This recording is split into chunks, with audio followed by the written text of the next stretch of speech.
Hello friends, வணக்கம். Welcome to Eva சமையல். எல்லோரும் நல்லா இருக்கீங்களா? இனி அழுக்கு மெத்தையில் தூங்கணும்னு அவசியம் இல்லைங்க. ஒரு மூடி இருந்தாலே போதுங்க, நல்ல பளிச்சுன்னு சுத்தம் செஞ்சிடலாங்க. இது கூடவே நம்ம வீட்டில் இருக்கக்கூடிய ஜன்னல் கம்பியை கைப்படாமல் ரொம்ப ஈஸியாக சுலபமாக அதில் இருக்கிற அழுக்கு தூசியெல்லாம் எப்படி க்ளீன் பண்ணுறதுன்னு பார்க்கலாங்க. வீடியோவை ஸ்கிப் பண்ணாமல் பாருங்கள். நம்ம சேனலை இப்போ தான் ஃபஸ்ட் டைம் பார்க்குறீங்கன்னா சப்ஸ்கிரைப் பண்ணலைன்னா சப்ஸ்கிரைப் பண்ணிக்கோங்க ஃப்ரெண்ட்ஸ். பக்கத்தில் இருக்க நோட்டிஃபிகேஷன் பெல் ஐகானை கிளிக் பண்ணிக்கோங்க. இப்போ நம்ம ஃபஸ்ட் டிப் என்னென்னு பார்க்கலாம். நம்ம பாத்திரம் தேய்க்கிறதுக்கு யூஸ் பண்ணுற இந்த மாதிரி ஸ்பாஞ்ச் டைப்பில் இருக்க ஸ்க்ரப்பர் எடுத்துக்கோங்க. நமக்கு இது போல் 2 ஸ்க்ரப்பர் தேவைப்படும். டோட்டலாக 2 ஸ்க்ரப்பர் எடுத்துக்கோங்க. இதுக்கப்புறமா நமக்கு தேவைப்படுறது என்னென்னா, நம்ம வீட்டில் அப்பளம்லாம் பொடிக்கிறதுக்கு யூஸ் பண்ணுவோம் இல்லையா, இந்த மாதிரி இடுக்கி அப்பளம் பொடிக்கிறதுக்கு அல்லது சிக்கன் லெக் பீஸ்லாம் பொடிக்கிறதுக்கு யூஸ் பண்ணுவோம் இல்லையா, அந்த இடுக்கி எடுத்துக்கோங்க. இப்போ அடுத்ததாக இந்த ஸ்க்ரப்பரில் பார்த்தீங்கன்னா மேலே கொஞ்சம் ரஃப்பாக இருக்கும், கீழே இருக்கிற பகுதி கொஞ்சம் சாஃப்டாக இருக்கும். இந்த ரஃப்பாக இருக்கிறதுக்கும் சாஃப்டாக இருக்கிறதுக்கும் சென்டரில் நம்ம இதை சொருகி எடுக்க போகிறோம். இந்த மாதிரி நீங்கள் இடுக்கியில் ஒரு சைடை விட்டு இந்த மாதிரி நல்லா சொருகி எடுத்துக்கோங்க. உங்களுக்கு உள்ளே சொருகிறதுக்கு கஷ்டமாக இருக்கிற மாதிரி இருந்துச்சு அப்படின்னா ஒரு கத்தியை வச்சு நீங்கள் சென்டரில் கொஞ்சமாக ஓட்டை போட்டுட்டு அதுக்கப்புறமா இந்த இடுக்கியை நீங்கள் சொருகி எடுத்துக்கலாம். இப்போ பாருங்கள், நான் ஒரு சைடு சொருகி எடுத்துட்டேன். இதே போல் இன்னொரு சைடுலேயும் ரஃபாக இருக்கிற பகுதி வெளிப்பக்கமாக இருக்கிற மாதிரி, சாஃப்டாக இருக்கிறது உள்பக்கமாக இருக்கிற மாதிரி, இந்த மாதிரி நீங்கள் சொருகி எடுத்துக்கோங்க. இப்போ பாருங்கள், பார்க்குறதுக்கு இப்படி தான் இருக்கும். 2 சைடும் இந்த மாதிரி சமமாக இருக்கிற மாதிரி சொருகி எடுத்துக்கோங்க. இதை வச்சு தான் நம்ம வீட்டில் இருக்கிற ஜன்னல் கம்பியை நம்ம கையால் தொடாமல் ரொம்ப ஈஸியாக 5லேருந்து 10 நிமிஷத்துக்குள்ளேயே டக்குன்னு க்ளீன் பண்ணிடலாம். இப்போ என் கை தான் ஜன்னல் கம்பி அப்படின்னா இந்த ஜன்னல் கம்பிக்கு இடையில இந்த மாதிரி நம்ம ரெடி பண்ணி எடுத்த ஸ்க்ரப்பரை விட்டு அப்படியே நம்ம க்ளீன் பண்ணும்போது அதில் இருக்கிற தூசி எல்லாமே வந்துருங்க. இப்போ அடுத்ததாக நம்ம வீட்டில் இருக்கிற ஜன்னல் கம்பியில் இருக்கிற அழுக்கு, எண்ணெய் பிசுக்கு இதெல்லாம் ஈஸியாக போகிறதுக்கு ஒரு சூப்பரான க்ளீனிங் லிக்யூட் ரெடி பண்ண போகிறோம். அடுப்பை ஆன் பண்ணிவிட்டு அதில் ஒரு பாத்திரத்தை வச்சுட்டு அதில் தண்ணி சேர்த்துக்கோங்க. தண்ணி சேர்த்துட்டு தண்ணி சூடு பண்ணிக்கோங்க. தண்ணி ரொம்ப கொதிக்க இருக்கணும்னு அவசியம் இல்லை. இந்த மாதிரி லைட்டாக பபிள்ஸ் வர ஆரம்பிக்கும். பாருங்கள், சின்ன சின்னதாக முட்டையாக வந்திருக்கு பாருங்கள். இந்த மாதிரி லைட்டாக பபிள்ஸ் வந்ததுக்கப்புறமா இதில் நம்ம ஒரு எலுமிச்சப்பழம் சேர்க்க போகிறோம். ஒரு எலுமிச்சப்பழத்தை பாதியாக கட் பண்ணி எடுத்திருக்கேன். இதோட சாரை நல்லா பிழிஞ்சு எடுத்து சேர்த்துக்கலாம். ஒரு எலுமிச்சப்பழத்தில் இருக்கிற சார் ஃபுல்லாகவே நீங்கள் பிழிஞ்சு எடுத்ததுக்கப்புறமா அடுத்ததாக இதில் நம்ம சேர்க்க போகிறது என்னென்னா பேக்கிங் சோடா, அதாவது ஆப்ப சோடா இருக்கு இல்லையா, அதுதான். இதில் 2 ஸ்பூன் அளவுக்கு எடுத்து சேர்த்துக்கோங்க. பாருங்கள், பேக்கிங் சோடா சேர்த்ததுமே இந்த மாதிரி நல்ல நுரையாக நல்லா நுரைச்சி வரும். எலுமிச்சப்பழ சாருக்கு பதிலாக நீங்கள் வினிகர் கூட யூஸ் பண்ணிக்கலாம். அவ்வளோதாங்க, 2 பொருள் தான். நம்ம ஈஸியாக இந்த க்ளீனிங் லிக்யூட் ரெடி பண்ணிடலாம். இதை ஒருக்கா நல்லா கலந்து விட்டுட்டு நம்ம ஸ்டவ்வை ஆஃப் பண்ணிடலாம். இந்த லிக்யூட் பார்த்தீங்கன்னா ஜன்னல் கம்பியில் எவ்வளோ எண்ணெய் பிசுக்கு இருந்தாலும் அல்லது எவ்வளோ கரை இருந்தாலும் அது எல்லாமே நல்ல ஈஸியாக நீக்கிறதுக்கு ரொம்பவே யூஸ்ஃபுல்லாக இருக்கும்.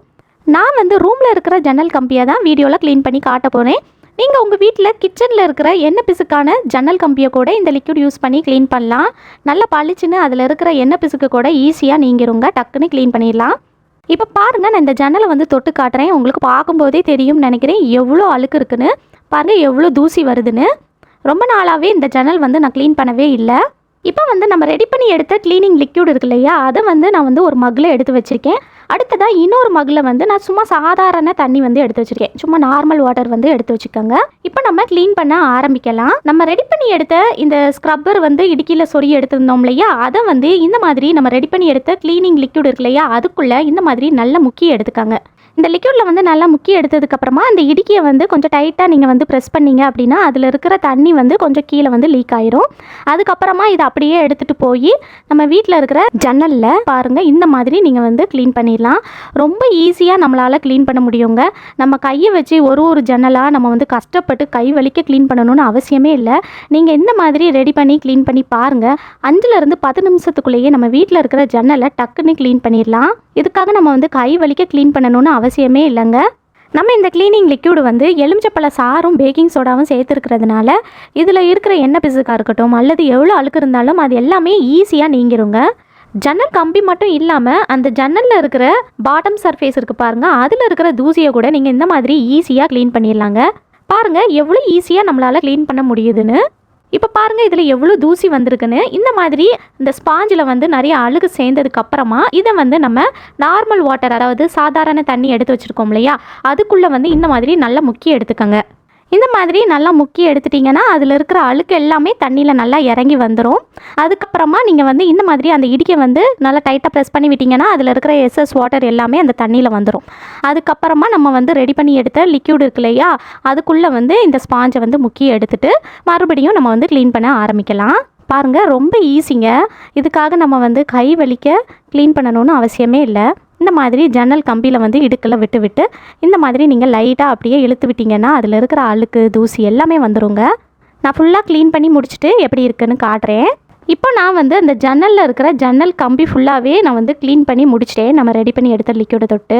அடுத்ததாக இந்த ஜன்னலில் வந்து அந்த வெளியே இருக்கிற அந்த விண்டோ டோர் இருக்குது பாருங்கள், அது வந்து இந்த மாதிரி கண்ணாடியாக இருக்கும்போது அதுலேயுமே நிறைய தூசி வந்து படிஞ்சிருக்கும். அதையும் கூட நம்ம ரெடி பண்ணி எடுத்த லிக்யூடில் தொட்டு இந்த மாதிரி அந்த ஸ்க்ரப்பரை வச்சே நம்ம வந்து ஈஸியாக க்ளீன் பண்ணிடலாம். பாருங்கள், நான் வந்து ஃபுல்லாகவே க்ளீன் பண்ணி எடுத்துட்டேன். க்ளீன் பண்ணி எடுத்துகிட்டு அந்த மிரரில் மட்டும் நான் வந்து ஒரு துணியை வச்சு ஃபுல்லாகவே தொடச்சி எடுத்துட்டேன்.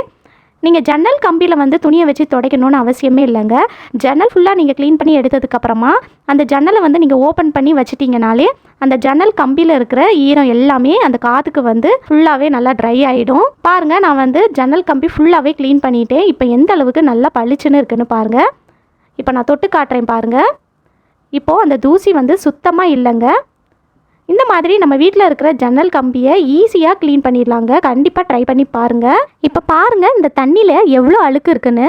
ஜன்னல் கம்பியில் இருந்த அழுக்கு எல்லாமே இந்த தண்ணியில் வந்து நல்லா இறங்கி வந்திருக்கு. எவ்வளோ அழுக்கு இருக்குன்னு உங்களுக்கு பார்க்கும்போதே தெரியும்னு நினைக்கிறேன். நீங்களும் இது போல் உங்கள் வீட்டில் இருக்கிற கிச்சன் ஜன்னலாக இருக்கட்டும் அல்லது ரூமில் இருக்கிற ஜன்னலாக இருக்கட்டும், இந்த மாதிரி நீங்கள் க்ளீன் பண்ணி பாருங்கள். கையே வலிக்காமல் நம்ம வந்து 5லேருந்து 10 நிமிஷத்துக்குள்ளேயே ஈஸியாக க்ளீன் பண்ணிடலாம். கண்டிப்பாக ட்ரை பண்ணி பாருங்கள். இந்த ஐடியா பிடிச்சிருந்தா லைக் பண்ணி ஷேர் பண்ணிக்கோங்க. இப்போ நம்ம செகண்ட் டிப் என்னன்னு பார்க்கலாங்க. இந்த டிப்பில் நம்ம வீட்டில் இருக்கக்கூடிய பெட்டை எப்படி ஈஸியாக க்ளீன் பண்ணுறதான் பார்க்க போகிறோங்க. ஒரு அகலமான ஒரு பவுல் எடுத்துக்கோங்க. இதில் வந்து நம்ம ஃபஸ்ட்டு வந்து பேக்கிங் சோடா சேர்க்க போகிறோம். அதாவது ஆப்ப சோடான்னு சொல்லுவோம் இல்லையா, சமையலுக்கு பயன்படுத்துகிற ஆப்ப சோடா. இதில் வந்து 1 ஸ்பூன் அளவுக்கு எடுத்து சேர்த்துக்கோங்க. அடுத்ததாக இதில் நம்ம எலுமிச்சையோட சாறு சேர்க்க போகிறோங்க. நான் வந்து ஒரு எலுமிச்சை பழத்தில் பாதியாக கட் பண்ணி எடுத்திருக்கேன். இதோட சாறை வந்து நல்லா பிழிஞ்சு எடுத்து சேர்த்துக்கோங்க. இதுக்குள்ளே இருக்கிற அந்த விதையெல்லாம் ரிமூவ் பண்ணிவிட்டு சேர்த்துக்கோங்க. இதுக்குள்ளே இருக்கிற விதையை ரிமூவ் பண்ணதுக்கப்புறமா இதில் நம்ம அடுத்ததாக டெட்டால் சேர்த்துக்கலாங்க. நம்ம எல்லார் வீட்லேயுமே டெட்டால் வச்சுருப்போம் இல்லையா, இதில் வந்து ஒரு 1/4 மூடி அளவுக்கு எடுத்து சேர்த்துருக்கேங்க. இது நான் வந்து பெரிய டப்பா டெட்டால் வச்சுருக்கிறதுனால 1/4 மூடி சேர்த்துருக்கேன். உங்கள் வீட்டில் சின்ன டப்பா டெட்டால் வச்சுருக்கீங்க அப்படின்னா 1/2 மூடி அளவுக்கு எடுத்து சேர்த்துக்கோங்க. இப்போது அடுத்ததாக இதில் வந்து துணிகளுக்கு நல்ல வாசனைக்காக பயன்படுத்தக்கூடிய கம்ஃபோர்ட் இருக்குது பாருங்கள், அதுதான் எடுத்திருக்கேங்க. நீங்கள் உங்கள் வீட்டில் வேறு ஏதாவது ஃபேப்ரிக் சாஃப்ட்னர் யூஸ் பண்ணுறீங்கன்னா என்ன பிராண்ட்னாலும் சேர்த்துக்கலாங்க. இதில் வந்து 2 ஸ்பூன் அளவுக்கு எடுத்து சேர்த்துக்கங்க. கம்ஃபர்ட் சேர்க்கறதுனால நம்ம வீட்டில் இருக்கக்கூடிய அந்த பெட்டில் இருக்கிற பேட் ஸ்மெல் எல்லாமே நீங்கி நல்ல வாசனையாக இருக்குங்க. நம்ம இதில் டெட்டால், பேக்கிங் சோடா, லெமன்லாம் சேர்த்துருக்கிறதுனால அதில் இருக்கிற கிருமியெல்லாம் நீக்கிறதுக்கு அது ரொம்பவே ஹெல்ப்ஃபுல்லாக இருக்கும். இப்போ இந்த மாதிரி ஒரு ஸ்பூனை வச்சு நல்லா கலந்து விட்டுக்கோங்க. நம்ம சேர்த்துருக்கிற பேக்கிங் சோடா நல்லா கரைஞ்சி வரணுங்க. அந்த அளவுக்கு நல்லா மிக்ஸ் பண்ணி விட்டதுக்கப்புறமா இதில் நம்ம தண்ணி சேர்த்துக்கலாம். நான் வந்து 2 கப் அளவுக்கு தண்ணி சேர்த்துருக்கேங்க. 2 கப் அளவுக்கு தண்ணி சேர்த்துட்டு ஸ்பூனை வச்சு நல்லா கலந்து விட்டுக்கோங்க. அவ்வளோதான் ஃப்ரெண்ட்ஸ், நம்ம வீட்டில் இருக்கக்கூடிய பெட்டு, சோஃபா அதெல்லாம் கூட நீங்கள் வந்து இந்த லிக்யூட் வச்சு க்ளீன் பண்ணலாம். அதில் இருக்கிற கிருமி எல்லாமே அழிஞ்சிடுங்க. நல்ல வாசனையாக இருக்கும். அதில் இருக்கிற பேட் ஸ்மெல்லுமே நல்லா நீங்கிடுங்க. அதுக்கப்புறமா நம்ம வீட்டில் இருக்கக்கூடிய பழைய டீ-ஷர்ட், நீங்கள் உங்கள் வீட்டில் ஏதாவது குருட்டலுக்கு பிடிச்ச டீ-ஷர்ட் இருந்தால் எடுத்துக்கோங்க. அல்லது நம்ம வீட்டில் வந்து ஹஸ்பண்டோட பழைய பனியன்லாம் இருக்கும் பாருங்கள், குருட்டலுக்கு பிடிச்ச பனியன், அதெல்லாம் நீங்கள் எடுத்து க்ளீன் பண்ணுறதுக்கு யூஸ் பண்ணிக்கலாம். அதை வந்து இந்த மாதிரி நம்ம ரெடி பண்ணி எடுத்த லிக்யூடுக்குள்ளே சேர்த்துட்டு அப்படியே எடுத்துருங்க. எடுத்துகிட்டு அதுக்கப்புறமா நம்ம வீட்டில் இருக்கக்கூடிய ஹாட் பாக்ஸ், உங்கள் வீட்டில் இந்த மாதிரி ஹாட் பாக்ஸ் இருந்துச்சுன்னா நீங்கள் வந்து எடுத்துக்கோங்க. இந்த மாதிரி கொஞ்சம் அகலமான ஹாட் பாக்ஸோட மூடி எடுத்துக்கோங்க. அதில் வந்து இந்த மாதிரி கைப்பிடி இருக்கிற மாதிரி பார்த்துக்கோங்க. உங்கள் வீட்டில் ஹாட் பாக்ஸ் இல்லை அப்படின்னா கவலையப்படாதீங்க. குக்கர் மூடி இருக்குது பாருங்கள், குக்கர் மூடியை கூட நீங்கள் இந்த மாதிரி யூஸ் பண்ணிக்கலாங்க. குக்கர் மூடியில் ஹேண்டில் இருக்கிறதுனால அதையும் நம்ம வந்து கைப்பிடி மாதிரி யூஸ் பண்ணிக்கலாம். இப்போ இந்த ஹாட் பாக்ஸோட மூடிக்குள்ளே நம்ம இந்த பனியனை வந்து உள்ளுக்குள்ளே விட்டு இந்த மாதிரி நல்லா டைட்டாக நீங்கள் முடிச்சு போட்டு எடுத்துக்கோங்க. 2 முடிச்சு நல்லா டைட்டாக போட்டு எடுத்துகிட்டு இந்த ஹேண்டிலில் வந்து நம்ம வந்து இந்த மாதிரி பிடிச்சிக்கிறதுக்கு வசதியாக இருக்குங்க. இதை வச்சு தான் நம்ம வீட்டு பெட்டை வந்து க்ளீன் பண்ண போகிறோம். இப்போ பாருங்கள், நம்ம வீட்டு பெட்டு வந்து இப்படி தான் இருக்குது. பார்க்கும்போது இதில் இருக்கிற அழுக்கெல்லாம் தெரியாதுங்க. ஆனால் நம்ம க்ளீன் பண்ணதுக்கப்புறமா எவ்வளோ அழுக்கு வருதுன்னு நான் உங்களுக்கு காட்டுறேன். இப்போ நம்ம க்ளீன் பண்ண ஆரம்பிச்சிடலாம். நம்ம ரெடி பண்ணி எடுத்த லிக்யூடை வந்து இதுக்குள்ளே வந்து இந்த ஹாட் பாக்ஸ் மூடி வந்து போகலைங்க. அதனால் இந்த லிக்யூடை வந்து நான் வந்து ஒரு பிளேட்டில் ட்ரான்ஸ்ஃபர் பண்ணிட்டேங்க. கொஞ்சம் அகலமான பிளேட்டில் வந்து ட்ரான்ஸ்ஃபர் பண்ணிக்கோங்க. இந்த ஹாட் பாக்ஸ் மூடி வந்து உள்ளுக்குள்ளே செட் ஆகுற மாதிரி ஒரு பிளேட்டில் ட்ரான்ஸ்ஃபர் பண்ணிவிட்டு அதுக்கப்புறமா நம்ம ரெடி பண்ணி எடுத்த லிக்யூடை வந்து அப்பப்போ இது போல் நீங்கள் வந்து கொஞ்சம் கொஞ்சமாக தொட்டு இந்த மாதிரி அந்த பெட்டில் எல்லா பக்கமும் நல்லா இது போல் க்ளீன் பண்ணி விடுங்க. சுற்றி எல்லா பக்கமும் இந்த மாதிரி க்ளீன் பண்ணி விடுறப்ப அதில் இருக்கிற பாக்டீரியா எல்லாமே அழிஞ்சிடுங்க. நம்ம வீட்டில் குழந்தைங்கள்லாம் இருந்தாங்க அப்படின்னா அடிக்கடி இதில் வந்து சுச்சு போயிடுவாங்க, யூரின்லாம் பாஸ் பண்ணிடுவாங்க இல்லையா. அந்த மாதிரி இருக்கிறப்ப பெட்டில் வந்து பேட் ஸ்மெல் இருந்துக்கிட்டே இருக்குங்க. அது மட்டும் இல்லாமல் குழந்தைங்க வந்து நைட்டு வந்து சாப்பிட்டுட்டு தூங்க போகிற டைமு தூங்கிட்டு இருக்கும்போது திடீர்னு இருமல் வரும். அந்த டைமில் வந்து பார்த்திங்கன்னா வாமிட் பண்ணிடுவாங்க. அடிக்கடி எங்கள் வீட்டில் இது நடந்திருக்குங்க. அந்த மாதிரி இருக்கிறப்பவும் நம்ம வந்து இந்த மாதிரி க்ளீன் பண்ணலாம். இந்த மாதிரி க்ளீன் பண்ணுறப்ப அதில் இருக்கிற பேட் ஸ்மெல் எல்லாமே போயிடுங்க. அதில் இருக்கிற கிருமி எல்லாமே அழிஞ்சிடும். முக்கியமாக குழந்தைங்கள்லாம் நம்ம வீட்டில் இருக்கிறப்ப மாதத்துக்கு ஒரு தடவையாவது நம்ம இந்த மாதிரி பெட்டை வந்து க்ளீன் பண்ணி வச்சுக்கிறது நல்லதுங்க. இந்த மாதிரி அப்போ நம்ம ரெடி பண்ணி எடுத்த லிக்யூடை வந்து அந்த மூடியில் வந்து லைட்டாக அப்படியே ஊற்றி விட்டுட்டு நீங்கள் வந்து க்ளீன் பண்ணுறப்ப ரொம்ப ஈஸியாக இருக்கும். இது போல் எல்லா பக்கமும் நல்லா க்ளீன் பண்ணி விட்டுருங்க. நல்ல வாசனையாக இருக்கும், நல்லா ஃப்ரெஷ்ஷாக நம்ம வந்து மெயின்டைன் பண்ணலாம். இப்போ நான் வந்து எல்லா பக்கமும் நல்லா க்ளீன் பண்ணி எடுத்துட்டேங்க. அடுத்ததாக ஃபேனை போட்டு விட்டுட்டு ஒரு 30 நிமிஷத்துக்கு நல்லா காய வச்சுருங்க. 30 நிமிஷத்துலேயே நல்லா காஞ்சிடுங்க. நல்லா 30 நிமிஷம் காஞ்சதுக்கப்புறமா அடுத்ததாக நம்ம வந்து என்ன பண்ணுறதுன்னு பார்க்கலாங்க. 30 நிமிஷம் நல்லா காஞ்சிடுச்சுங்க. இப்போ வந்து பெட்டை வந்து தொட்டு பார்த்தேன், நல்லாவே காஞ்சிடுச்சு. அடுத்ததாக இதில் வந்து நம்ம வீட்டில் இருக்கக்கூடிய பவுடர் இருக்குது பாருங்கள். நீங்கள் என்ன பிராண்ட் யூஸ் பண்ணுறீங்களோ எது வேணாலும் சேர்த்துக்கலாம். நான் வந்து யார்ட்லி பவுடர் எடுத்திருக்கேங்க. இதை அடுத்ததாக பெட்டில் நல்லா எல்லா பக்கமும் தூவி விட்டுருங்க. இது போல் பெட்டை சுற்றி எல்லா பக்கமும் படுற மாதிரி தூவி விட்டுருங்க. தூவி விட்டுட்டு அதுக்கப்புறமா ஒரு துணி அல்லது ஒரு துண்டை வச்சு நீங்கள் இந்த பவுடரை வந்து அப்படியே தொடச்சி எடுத்துட்டிங்கனாலே போதுங்க. நல்ல வாசனையாக இருக்குங்க. வீட்டில் இருக்கிறவங்க எல்லாருமே கேட்பாங்க எதை போட்டு க்ளீன் பண்ணேன்னு. கண்டிப்பாக ட்ரை பண்ணி பாருங்கள். ரொம்பவே சூப்பராக இருக்கும். அதில் இருக்க கிருமி எல்லாமே அழிஞ்சிடுங்க. அதுக்கப்புறமா நம்ம வந்து பெட் ஸ்ப்ரெட் விரிச்சிட்டு அப்படியே தூங்க போயிடலாம். கண்டிப்பாக ட்ரை பண்ணி பாருங்கள். இந்த ஐடியா உங்களுக்கு பிடிச்சிருந்துச்சுன்னா லைக் பண்ணி ஷேர் பண்ணிக்கோங்க.